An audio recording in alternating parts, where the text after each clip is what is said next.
What is up, ladies and gentle nerds? It's your boy Graham, also known as HamHawks42 on the internet, and today is episode 192 of the Overthinking MTG podcast, the unscripted, unedited show where we look at an individual card and talk about it for at least 10 minutes.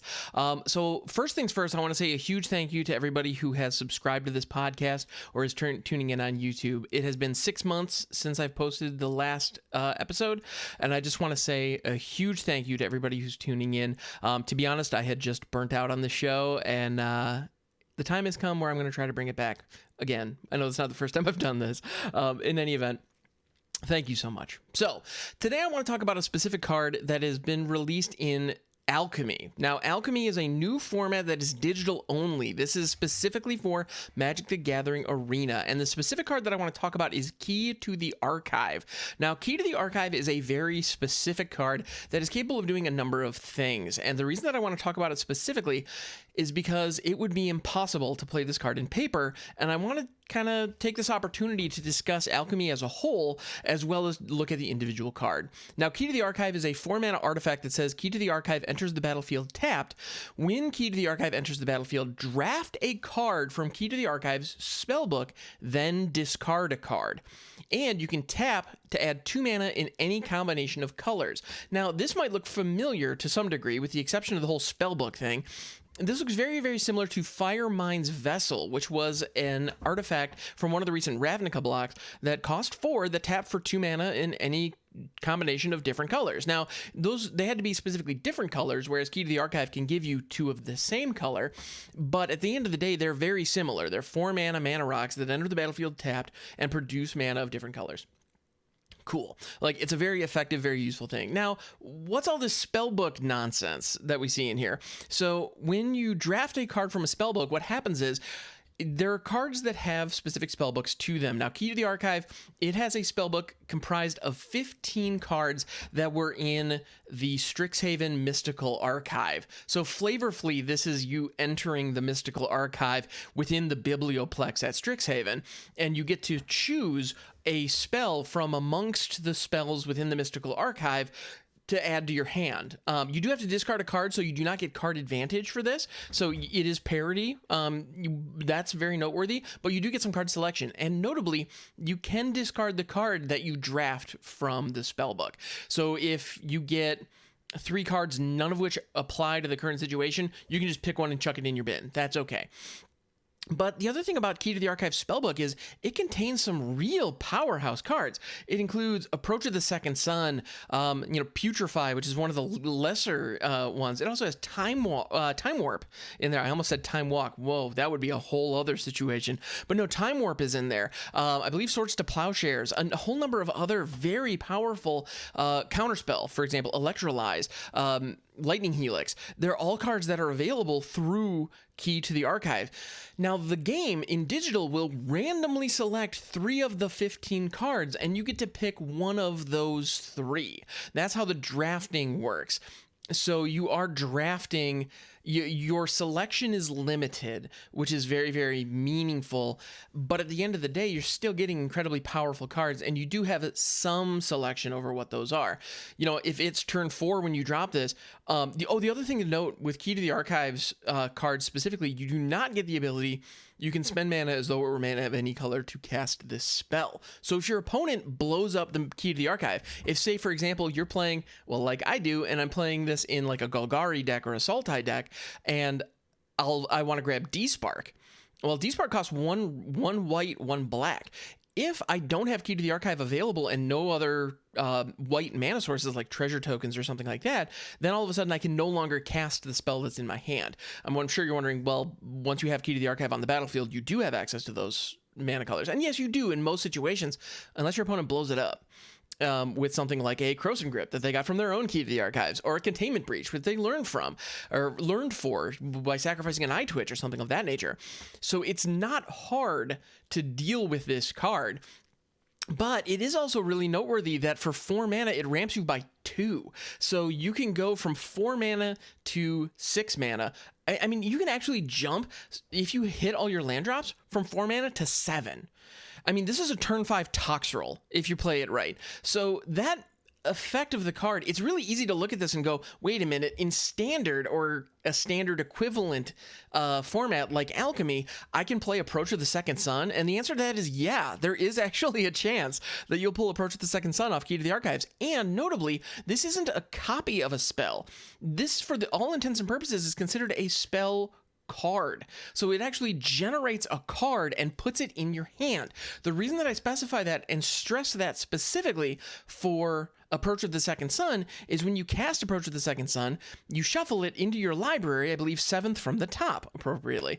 And so as a result, that happens. You shuffle your library and put Approach of the Second Sun in 7th from the top. You will draw that copy of Approach of the Second Sun that you drafted off of Key to the Archive. So it is a card. You're generating a card. Also, it will exist. The other cards, for example, will exist in your graveyard. So you can use things like Efreet Flame Painter or Mizzix's Mastery to pull them out of your graveyard again. So if you grab a Time Warp, for example, you can cast Time Warp and then Mizzix's Mastery back your Time Warp and call it a day. Like, that's possible, and that's huge.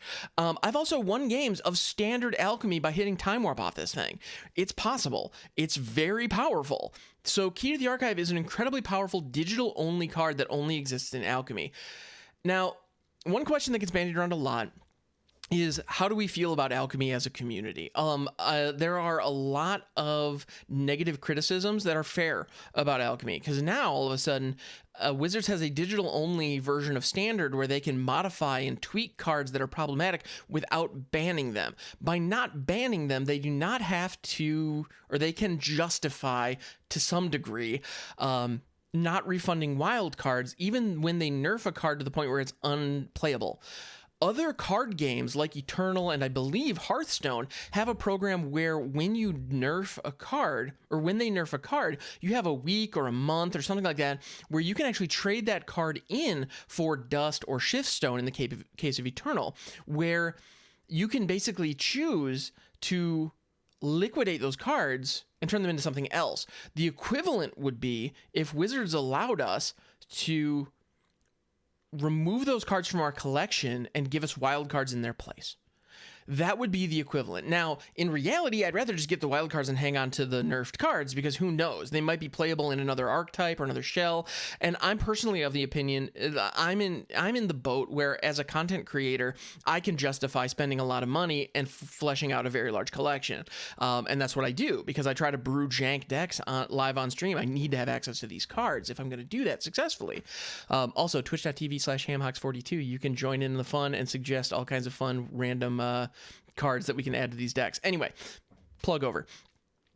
I'm in a position where I can justify spending a lot of money and a lot of time fleshing out my collection on the client. A lot of other people do not want to spend $100 every time a new set drops. I can't blame them. That's a lot of money. And Wizards is kind of demanding it. And in the interesting case with Alchemy, a set dropped with like a week's notice. And I have spent $100 and I have about half of it. So to give you an idea of how expensive this hobby really is, my goodness, it's expensive. There's no way around it, especially in a format or a supplemental product like this where you can't draft it. So those concerns are valid. I understand people's frustration about that, and I'm frustrated too. I wish there was a better solution and a better way that we could, I wish the economy was more forgiving, let me put it that way, because right now it is awfully predatory, and that stinks. I love Wizards of the Coast. I love Magic the Gathering. There are glaring issues, and Alchemy really pulls those to the forefront and really makes them worse. And that's something that we need to talk about, because if not, and we continue to spend money, like I'm continuing to spend money on this game, we're only going to exacerbate the problem. We're only going to encourage this type of behavior. And as long as I'm trying to make content on this thing, I'm going to continue to spend the money, and I'm not happy about it. And maybe I should vote with my wallet and go somewhere else and do something else, but I don't know. I guess that's a conundrum for me to consider. But in any event, Alchemy, how do we feel about the gameplay experience? Let's take the economics aside. I find the gameplay within Alchemy so far, now it's only day 2 as of this recording of when Alchemy has launched, and admittedly I've had to work and I've had other obligations show up, so I've only been able to play a little bit. Also, actually on stream today, it was I actually did an event called Fight Me Friday where I got to do viewer challenges, and so we didn't brew around the new cards as much as we would have otherwise. So my exposure to Alchemy is still relatively minor at this point. However, I will say I've played about a dozen games of Alchemy, maybe a little bit more than that, with a couple of different brews where I've leaned into some of the digital-only cards, including Key to the Archive, and the gameplay is interesting. It's definitely different, but not as different as I expected. It still feels like Magic, and at the end of the day, these digital-only cards are not extensive enough to carry the format. So we're still seeing a lot of standard staples, some of which have been nerfed, such as Luminarch Aspirant and Goldspan Dragon, are still around and still kicking, and Alrund's Epiphany for that matter. Some of these cards are still around and still viable and still very much a part of the format. But what I've found is there are a handful of these digital-only cards that are starting to kind of shake things up a little bit. But really, at the end of the day, the gameplay feels almost identical to Standard so far. Now, hopefully that will change over time. And Alchemy is in a situation, the structure of Alchemy is beautifully done because it allows for constant changes. Right now, I find myself in about half my games going up against somebody who either reanimates or ramps up to Hullbreaker Horror. And the Hullbreaker Horror hits the field and I can't do anything for the rest of the game because Hullbreaker Horror is a busted card they should never have printed, in my opinion. And I mean, if you enjoy Hullbreaker Horror, I'm not mad at you. I'm mad at the card. I need to stress that enough. I cannot stress that enough. But at the end of the day, they didn't nerf Hullbreaker Horror. And so now, instead of ramping up to a Galvanic Alrund in this situation, people are just ramping up to Hullbreaker Horror and just winning that way. Guess what? The play pattern is the same. It results in them ramping up to a 7-mana spell that I can't deal with, and it just results in them winning the game. Now, is that fun? No, it's not. I'm not enjoying it at all. And to be honest, that wouldn't be possible if it wasn't for cards like Memory Deluge, Expressive Iteration, and Divide by Zero, and Fading Hope, for that matter, that slow the game down enough in the early game so they can hit those land drops and hit the 7 drops, and draw the cards necessary to set that turn up. Now, should all of those cards get nerfed? No, that's probably an extreme reaction. Should Hullbreaker Horror be nerfed? I don't know, maybe. My point being, I'm glad I'm not the one responsible for these nerfs, because to be honest, I'd be pretty reactionary and hot-headed, and it wouldn't be a good thing for the game. But I am nervous for the people who are in charge of these nerfs, because right now they've taken a very conservative approach. They took a card like Luminarch Aspirant, and instead of putting the counter on it in combat, it puts the counter on at the end step. It's still a 1/1 for 2 that puts a +1/+1 counter on a creature you control every single turn. It's still very, very good. It's not as good, admittedly, because it is 1 power behind where it used to be each combat, which in some people's opinion makes the card completely unplayable. I think that might be a bit extreme. I feel like the card went from being amazing to being okay. Like, I'm not saying it's even good still, but it's still an okay card. If you're playing, like, Selesnya humans, it's still a good human. If you're playing White Weenies, it's still a good White Weenie. It just isn't as good as it used to be. And that's a very conservative tweak, I think. Now, there are other cards like Goldspan Dragon where the only modification that they made to it was that it doesn't create the treasure when it's targeted anymore. It still creates the treasure upon attack. It's still a 4/4 flyer with haste for 5 that refunds you with the turn it comes into play. It just doesn't protect itself from targeted removal the way it used to. Okay, that is a notable nerf, but the card is still awesome. Like, it's still a great, very powerful, still pretty darn pushed card. Just because they pushed it to 11 and they're dialing it back to 10 doesn't mean the card isn't good still.